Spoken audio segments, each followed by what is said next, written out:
와 있을진저 이것은 성경의 대표적인 저주 문구입니다. 예수님이 바리새인들을 책망하실 때 이 저주 문구를 사용하셨습니다.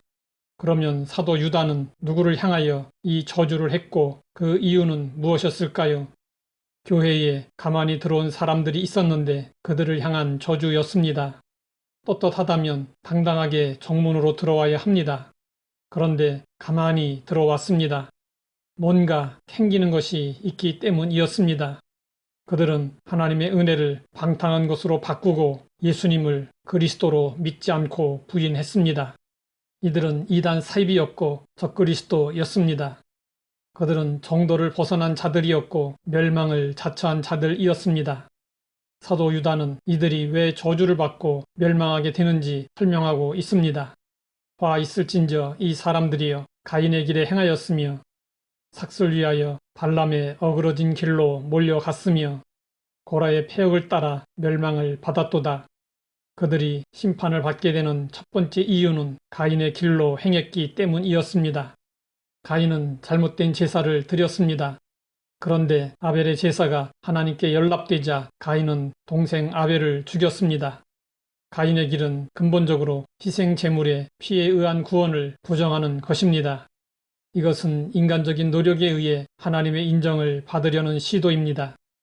예수님의 피를 통해 죄사함과 구원을 얻는 하나님의 방법을 거부하고 인간의 선행이나 노력을 통해 구원을 얻으려 한다면 가인의 길을 걷고 있는 것입니다. 그들이 심판을 받게 되는 두 번째 이유는 삭슬 위하여 발람의 어그러진 길로 몰려갔기 때문이었습니다. 발람은 선지자였지만 탐욕스러운 자였습니다. 발람은 탐욕으로 자신의 예언의 은사를 돈을 버는 수단으로 악용했습니다. 이스라엘 자손들의 멸망을 바랐던 발락은 발람에게 5번이나 돈을 주며 이스라엘을 저주하도록 요구했습니다. 하나님은 말하지 못하는 나귀까지 사용하시면서 발람의 저주를 막으셨습니다. 발람은 이스라엘을 저주할 수 없게 되자 이스라엘 자손들을 미혹하여 스스로 모압 여인들과 음행의 범죄를 저지르도록 하는데 성공했습니다. 그들이 심판을 받게 되는 세 번째 이유는 고라의 패역을 따라갔기 때문이었습니다. 고라는 성막에서 섬기는 일을 했습니다. 그런데 고라는 자신이 하는 일에 만족하지 못하고 제사장이 되려 했습니다. 고라는 이스라엘 자손들 가운데서 자신의 위치를 높이고자 당을 짓고 하나님이 지도자로 세우신 모세와 아론의 권위를 무시하고 비난했습니다. 이로 인해 하나님의 진노로 고라는 땅이 갈라져 산채로 삼켜졌습니다.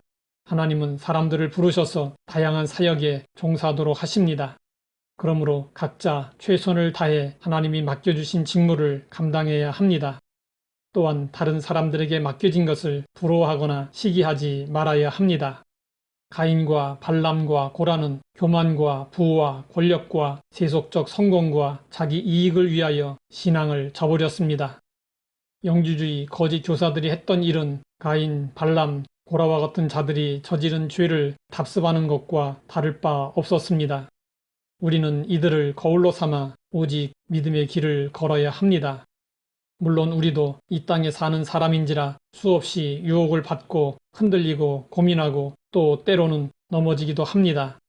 그럴 때마다 우리는 아브라함이 걸어간 길, 다윗이 걸어간 길을 생각하며 그 길로 나아가야 합니다. 하나님 아버지, 우리가 미혹당할 수 있는 길을 알게 하시니 감사합니다.